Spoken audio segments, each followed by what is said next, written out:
আগে প্রেম জমে, বিয়ের পর প্রেম কমে, এটি নিয়ে বিতর্ক হতেই পারে না। এটি তো দিনের আলোর মতো সত্যি। কারণ প্রেম হয় প্রেমিকার সাথে, বউয়ের সাথে হয় সংসার। প্রেমিকাকে আদর করে বউ বলে ডাকা যায়, তাকে লোকের কাছে বউ বলে পরিচয় করিয়ে দেওয়া যায়। কিন্তু কখনো বউকে কি শুধুমাত্র প্রেমিকা বলে লোকের কাছে পরিচয় করে দেওয়া সম্ভব? সাহস আছে আপনাদের? সর্বনাশ হয়ে যাবে, ভাত বন্ধ হয়ে যাবে। সুতরাং বিয়ে নামক একটি ঘটনার পর প্রেমিকাই থাকে না। যেখানে প্রেমিকাই থাকে না, সেখানে প্রেম জমবে কিভাবে? সেখানে প্রেম কমবে, প্রেম হারিয়ে যাবে।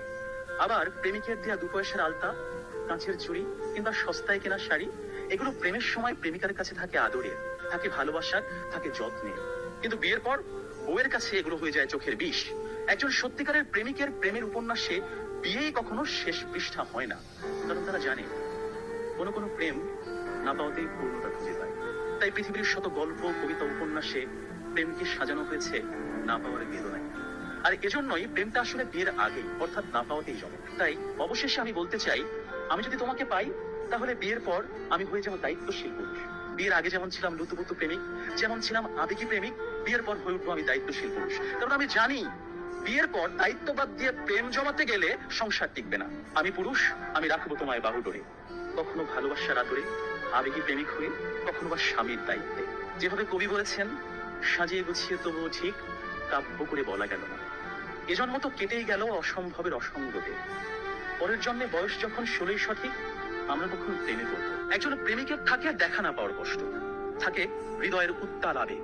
তাই বৃষ্টি কিংবা জ্যোৎস্নার রাতে যখন প্রেমিকার মন ভালো নেই, কিংবা যখন কিচ্ছু ভাল লাগে না, তখন প্রেমিকের থাকে নানা আয়োজন। মেসেঞ্জার কিংবা হোয়াটসঅ্যাপের ভিডিও কল থাকে উত্তাল। আমার জান, আমার জানটুস, আমার ময়না, আমার টিয়া, আমার হেটুস, থাকে কত রকমের সম্বোধন। রাত গভীর হয়, ওরা জেগে থাকে। শহর ঘুমিয়ে যায়, ওরা ঘুমায় না। ওদের কণ্ঠে থাকে গান, বুকে থাকে ছন্দ। কমলাবরণ মুক্তি তোমার, চাঁদের মতন হাসি, সত্যি করে বলছি আমি তোমায় ভালোবাসি। পান্তা ভাতে কাঁচামরিচ, গরম ভাতে ঘি, তোমার সাথে প্রেম করিতে আমার লজ্জা কি? অথচ বিয়ের পর হাজারো হিসেবের ভিড়ে পদ্য, কবিতা, ছন্দ সব যায় উড়ে। আপনারাই বলুন, এইভাবে কি কখনো প্রেম জমে? বিয়ে নামক একটা ঠুনকো শব্দ কখনোই কিন্তু প্রেমের বিশালতায় বাধা হতে পারে। বরং প্রেম হচ্ছে সেই অস্তিত্ব যেখানে প্রেমিক মন জানে, জন্ম জন্মান্তরে তুমি আমার। তোমার সাথে আমার বিয়ে হোক আর না হোক, তুমি আমারই ছিলে, আমারই থাকবে। হুমায়ুন আহমেদ বলেছেন, যে প্রেম যত গোপন, সেই প্রেম তত গভীর। কোন এক বসন্তের বিকেলে সবাইকে ফাঁকি দিয়ে দুজনে 2 টাকার বাদাম, 1 ঠোঙ্গা ঝালমুড়ি, কিংবা কোনো একটা নির্জন কফি শপে 2 কাপ কফি, বুকে দুরু দুরু ভয়ে, কফির ধোঁয়ায় ধোঁয়ায় প্রেম জমে।